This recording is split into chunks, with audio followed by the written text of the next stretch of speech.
Halo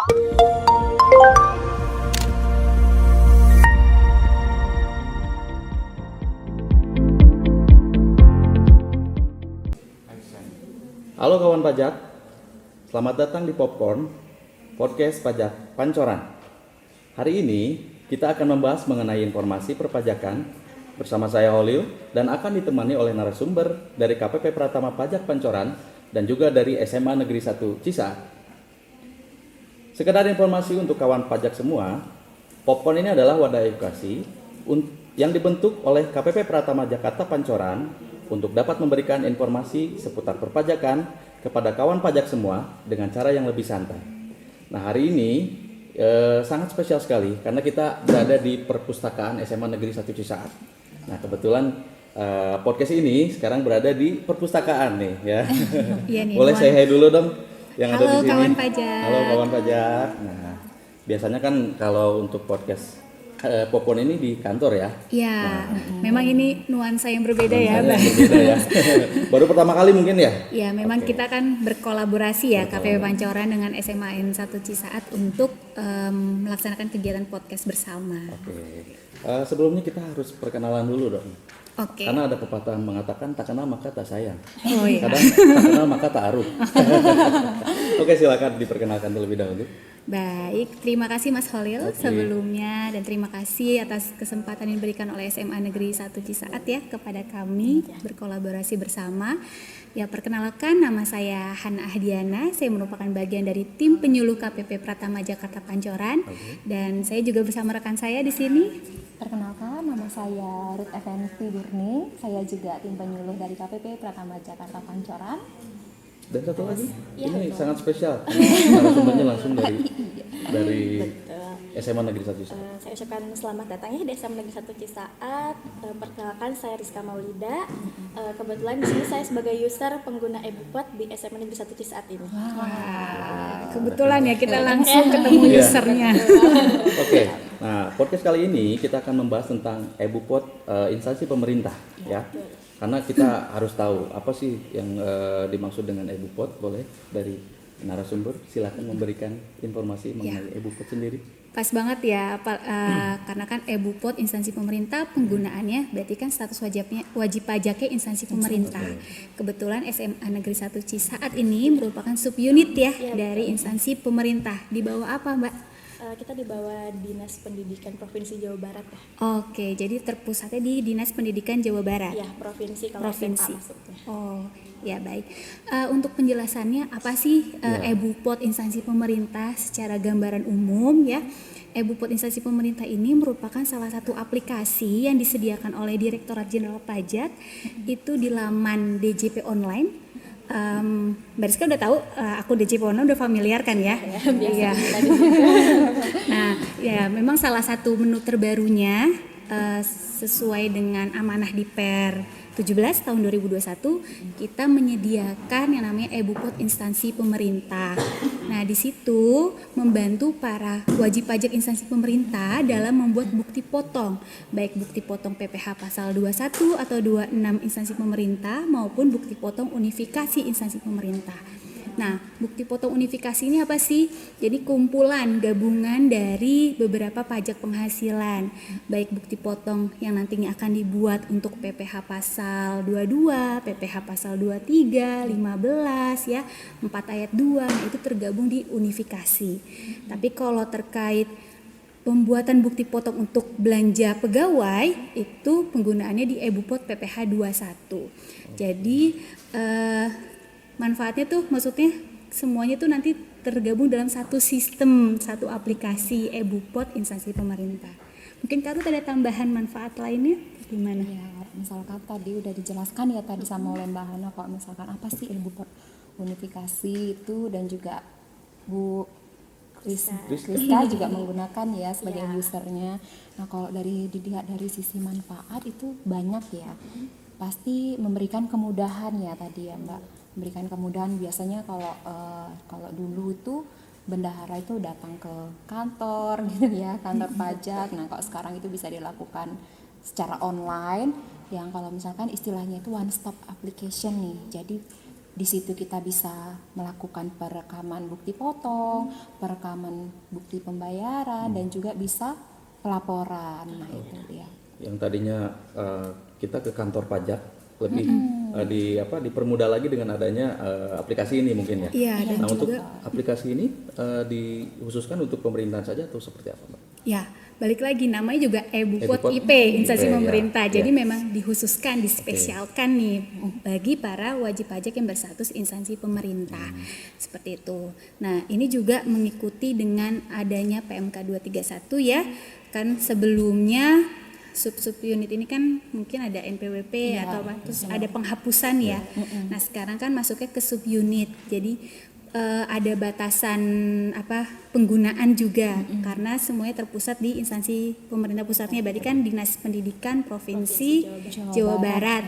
Nah, untuk di subunit berarti pencakupan penggunaannya hanya dalam pembuatan bukti potongnya saja, terus pembuatan kode billingnya seperti itu, tapi pelaporannya di pusatnya seperti itu. Jadi manfaatnya banyak sekali. Mungkin Bu Rizka sendiri yang sebagai user yang sering menggunakan e-Bupot, apa yang Bu Rizka sendiri rasakan dari manfaatnya? Kita kan tadi udah dengar tuh e-Bupot itu apa. Yang pasti yang sangat dirasakan terutama dari efektivitas dan efisiensinya ya. Oke. Karena kan telah dijelaskan tadi ya, kalau misalnya pakai e-Bupot ini kita tidak perlu datang ke kantor, otomatis dapat menghemat waktu. Dan juga sistemnya sudah online, di mana kita dapat melakukan pembuatan bukti potong secara real time. Jadi apabila ada transaksi bisa langsung dibuatkan bukti potongnya. Dan karena online juga dapat diakses di mana saja dan kapan saja gitu. Jadi itu yang terasa sangat membantu sih untuk saat ini. Mungkin ada pertanyaan yang lain yang memang saat ini masih mengganjal dalam yang mau ditanyakan, mumpung ada di sini gitu. Mungkin ini ya, secara umum kan tadi sudah dijelaskan tentang SPT unifikasi ini. Mungkin dapat dijelaskan secara umumnya perbedaan dari SPT unifikasi ini dengan SPT sebelumnya gitu. Jadi kalau misalkan yang SPT sebelumnya itu kan ada banyak aplikasi ya yang digunakan ya. Pastinya kan membuat ribet ya sebagai user. Nah, kalau unifikasi ini tadi yang udah dijelaskan oleh Mbak Hana, yang PPh pasal 4 ayat 2, PPh pasal 22 itu udah digabung jadi satu. Satu aplikasi. Iya, itu betul. Jadi dia lebih mudah juga untuk digunakan. Ya, karena kan sebelumnya kita tuh kayak punya aplikasi-aplikasi tersendiri, ISPT tersendiri gitu, semua terpisah. Nah, sekarang Direktorat Jenderal Pajak ingin memudahkan nih kepada seluruh wajib pajak agar tidak bingung lagi, oh ini kan banyak tuh sumber-sumbernya. Jadi semuanya satu pintu melalui di DJP online. Dan seperti ini itu. juga dia berbentuk website ya Mbak Hana. Jadi kita nggak perlu menginstal gitu ya. Nggak perlu menginstal. Jadi udah- bukan berbentuk ini ya, aplikasi yang memang ada di Play Store mungkin atau di aplikasi Tidak. lain. Kalau dulu kan sebelumnya kita install aplikasi, Ya. kita buat bukti potongnya di situ dan terus kita narik CSV ya kan, terus kita laporin lagi ke DJP online gitu ya. Nah, sungguh luar biasa ya para tim IT Direktorat Jenderal Pajak nih memberikan reformasi ke depannya, memberikan kemudahan kepada para wajib pajak dengan terlaksananya sistem e-Bupot instansi pemerintah seperti sekarang ini. Dan juga kalau misalnya untuk si e-Bupot sendiri itu bisa diakses oleh satu user saja, atau misalnya kan di sekolah kita ada beberapa user yang yang memang bertugas di bidang pajaknya, atau misalnya yang mengurusi tentang pajak. Mungkin usernya itu hanya satu user saja, atau mungkin ada yang lainnya bisa mengakses. Sebenarnya memang kalau user kan digunakan oleh bendahara atau ya, itu sendiri. kalau di sini bendahara yang menggunakan. Bendahara yang menggunakan. Atau ada ada petugas lain gitu yang bertugas. Untuk akunnya punya bendahara, tapi mungkin ada operator pembantunya. Oh iya, Kalau akunnya tetap satu. Jadi memang dikembalikan ya kepada subunit tersebut. Memang hanya mungkin dibatasi beberapa orang yang menggunakan akses tersebut, karena kan memang akses login tersebut kan memang diberikan satu ID dari Karena kan tadi instansi bentuknya pusatnya, website Website itu. Ya, instansi website. pusat seperti itu. Jadi mungkin takutnya ada pertanyaan apakah memang bisa diakses karena memang ini bentuknya website gitu kan. Takutnya kan mereka juga bisa sembarangan mengakses gitu kan. Bisa seperti Beda itu. perangkat Gitu. mungkin Ya. gitu ya, di perangkat Oke. lain. Nah, terus jika terjadi perubahan kepengurusan pejabat yang Menandatangani mungkin sorry ya. bukti potong dan SPT, apakah dapat dilakukan perubahan penandatanganan di aplikasi SPT Unifikasi? Bagaimana Kak Ruth? Kalau penandatanganan bisa diubah ya nanti di menu pengaturan nanti ya Mbak Han ya. Tapi itu juga ada syarat dan ketentuannya. Harus menyerahkan formulir nih ke kantor pajak terdaftarnya dia. Jadi nanti siapa pejabat penandatangannya nanti itu harus diajukan perubahan data ya Mbak Han ya. Tetap ada proses perubahan data terlebih Ada dahulu. ajukan perubahan data terlebih dahulu. Setelah itu nanti untuk perubahannya itu si user ini lah yang sendiri mengubah sendiri. Sedangkan nanti yang penandatangan yang lama itu jangan lupa untuk dihapus dulu. Iya, dinonaktifkan. Satu tetap ya Iya, penandatangannya. Terus nanti tinggal ditambah di pengaturan tersebut untuk penambah user penandatanganan yang baru gitu. Tapi yang lamanya dihapus seperti itu. Iya. Oh, baik. Jadi tetap ada tahapannya dulu, si user yang baru itu harus datang ke kantor atau seperti apa? Iya, diubah ya perubahan Diubah dulu. data ya. Ada Kalau perubahan perubahan datanya. data itu bisa datang langsung, bisa juga melalui pos dikirim berkasnya gitu. Oke, kita lanjut ke pertanyaan selanjutnya. Ada pertanyaan seperti ini, apa yang perlu dilakukan untuk melakukan pelaporan SPT melalui SPT Unifikasi instansi pemerintah? Oke, baik. Karena kalau terkait pelaporan SPT instansi pemerintah ya. Nah, ini kan terkaitnya pelaporannya hanya bisa dilakukan di unit pusatnya. Nah, kalau SMAN 1 Cisaat ini kan subunit ya. Jadi memang tidak ada kewajiban untuk melakukan pelaporan. Tapi kalau sebatas informasi apa yang diperlukan, yang pertama ya pastinya kita harus bisa akses DJP online. Ya, unit pusatnya harus bisa akses DJP online dengan apa? Dengan memiliki EVIN. Sama juga kayak kita pribadi lapor SPT tahunan kan Mbak Mas. Nah, kita kan juga butuh EVIN ya untuk akses registrasi di login DJP online. Nah, yang kedua bedanya nih kalau di pelaporan SPT masa unifikasi instansi pemerintah ini kita juga perlu yang namanya sertifikat elektronik. Jadi pembuatan sertifikat elektronik. Namun pembuatan sertifikat elektronik ini tidak dilakukan oleh subunit. Ya, jadi hanya di unit pusat saja. Karena tadi sudah saya jelaskan bahwa ada batasan penggunaan ya.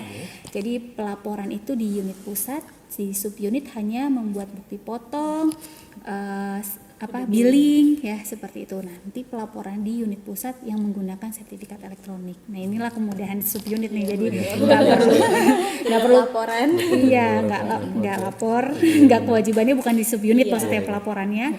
Terus pengajuan sertifikat elektroniknya juga bukan di subunit seperti itu.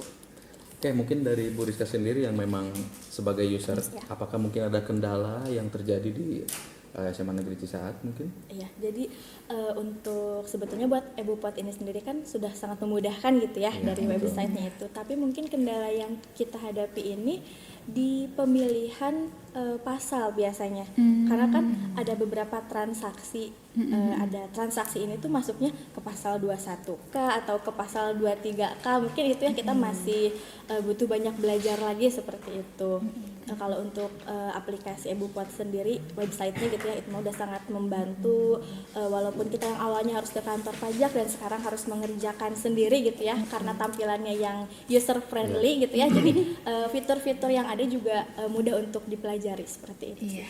Itu aja. Iya. Jadi learning by doing ya, Iya, karena terbiasa akhirnya jadi ahli nih Mariska. Terus kan nggak sulit gitu ya, karena fiturnya itu mudah untuk dipelajari gitu untuk fitur-fiturnya. Tapi ya itu kalau untuk pemilihan pasal kan butuh pelajaran gitu ya, butuh banyak Butuh belajar pemahaman lagi lebih betul. lanjut. Mungkin kalau saya tambahkan ya menjawab kendala terkait perbedaan penggunaan PP pasal 21, 23 tadi, mudahnya kalau 21 tuh belanja pegawai. Jadi kita bertransaksinya dengan orang pribadi. Seperti itu. Nah, tapi kalau jasanya bukan ke orang pribadi tapi ke bentuknya badan, maka nanti pengenaannya ke PPh pasal 23. Mudahnya sih seperti itu. Kayak gitu. Iya. Atau mungkin nanti kalau misalnya ketemu case transaksi yang agak membingungkan, bisa tuh konsul ke kita atau konsul ke KPP terdaftarnya seperti itu. Soalnya biasanya kantor pajak juga sering mengadakan sosialisasi ya Mbak. Ada kelas pajak, ada pajaknya sosialisasi, terbuka untuk umum juga. Oke, itu kan tadi kita mendengar keluhan dari Bu Rizka sendiri yang sebagai user ya, yang berkaitan langsung gitu. Nah, mungkin dari pihak Mbak-mbak sendiri yang akan dilakukan mungkin ke sekolah kita, apa mungkin nanti ada agenda apa yang mungkin akan memberikan edukasi tentang pajak sendiri? Mungkin yang pertama, karena ini kan subunit terkait EBUPOT ya, instansi pemerintah. Kita juga nanti mungkin pendekatan lagi nih ke Bu Rizka, kira-kira apa yang sudah dilakukan dan kendala tadi kita lebih jauh lebih mendalam seperti apa. Terus mungkin nanti kita bisa berkoordinasi lagi untuk kepatuhan para SPT tahunan yang dilaporkan oleh guru-guru ya kan. Yang paling penting itu kan. Dan juga mungkin ya nanti bisa berkolaborasi terkait memberikan kesadaran pajak nih kepada adik-adik di SMA M1 Cisaat ini. Tapi baiknya nanti juga kita koordinasi sama KPP terdaftar di sini ya. KPP terdaftar di sini di KPP apa, Mbak? Di KPP Pratama Sukabumi. Sukabumi ya. Oke. Mungkin nanti kerjasamanya dari Nanti kita juga bisa kolaborasi mungkin ya. Dan memberikan dengan edukasi. KPP Sukabumi. Kalau untuk siswa sendiri mungkin memberikan edukasinya adalah bagaimana kesadaran mereka dimulai sejak dini untuk membayar pajak, mungkin ya seperti itu Mbak. Nggak membayar pajak dong, sorry. karena kan pembayaran pajak kan subjeknya salah satunya punya penghasilan. Oh iya, mungkin gitu. ketika nanti mereka sudah punya penghasilan ke depannya Iya. akan diwajibkan pajak, mungkin seperti itu ya. Mungkin kesadarannya, Iya, oh iya. sekolah ini dibangun dari apa sih sumbernya? itu. Salah satu mudahnya ya dari pajak seperti itu. Mungkin nanti kita mulai dari gurunya dulu nih nanti, terus dari guru nanti kita masukkan ke mata pelajaran tadi ya, mata pelajaran baru nanti adik-adiknya nanti memahami. Jadi kita tumbuhkan dulu nih kesadarannya gitu, kesadaran dulu apa sih itu pajak, apa manfaatnya Pengertiannya dulu ya. Jangan langsung bayar, biasanya kalau bayar itu Langsung kaget. iya. Dan langsung takut gitu ya. Karena seperti ini loh Mbak, untuk mereka sendiri kan dengan berbelanja online ataupun misalnya dengan belanja itu kan mereka tidak sadar bahwa apa yang sudah mereka beli itu ada potongan pajaknya. Gitu. Makanya kita juga harus kasih paham kepada mereka bahwa mereka juga sedari dini sudah membayar pajak tanpa tidak sadar gitu atau Dan tanpa harus disadari. tahu juga manfaatnya pajak Nah, itu betul. kemana sih dikelolanya, Nah, itu. seperti itu dari kita untuk kita. Ya, Gitu. betul. Oke, luar biasa sekali ya obrolan kita karena tidak terasa juga waktu harus memisahkan. Mungkin boleh kasih sedikit informasi untuk menutup topik hari ini. Oke. Baik, jadi tadi kita udah banyak bahas ya tadi ya mengenai EBUPOT instansi pemerintah. Nah, kalau boleh disimpulkan ya harus tahu berarti ya kawan pajak itu yang pusat sama yang subunit tadi ya Mbak Han. Itu harus dibedakan nih kewajibannya. Kalau misalkan tadi yang pusat itu dia melaporkan, kalau yang subunit tadi hanya sampai buat bukti potong. Dan juga jangan sampai terlambat nih ya Mbak Han. Biasanya kalau bendahara itu melewati batas waktu nih. Jadi nanti kita harapkan sama-sama untuk ya kewajibannya dilakukan secara tepat waktu, mungkin itu aja. Ya, mungkin tambahan dari saya, sering kendalanya nih dari pihak instansi pemerintah hanya sampai di pembuatan bukti potong saja, nggak sampai di pelaporan. Padahal kewajibannya tuh dari hitung, buat bukti potong, setor, hingga pelaporannya. Seperti itu. Jadi dituntaskan juga kewajiban perpajakannya hingga pelaporan SPT masanya. Nah, ini kita sangat bahagia juga ya, kagum dengan SMA N1 Cisaat yang semangat gitu ingin mempelajari dan tertib dalam pelaporan perpajakan seperti itu. Yang paling penting ya Pak.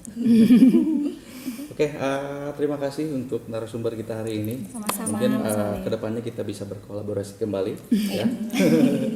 Oke, kawan pajak, itu saja yang bisa kita sampaikan pada podcast Popcorn hari ini. Mudah-mudahan nanti kita bisa berkolaborasi kembali dengan KPP Pancoran ya? KPP Pancoran Jakarta ya? Pancoran. KPP Pratama Jakarta Pancoran. Oke, nah itu mungkin nanti kita bisa berkolaborasi kembali. Terima kasih, mudah-mudahan bermanfaat untuk kawan pajak semua. Terima kasih, sampai ketemu lagi di Popcorn Podcast Pajak Pancoran. Bye bye. Sampai jumpa.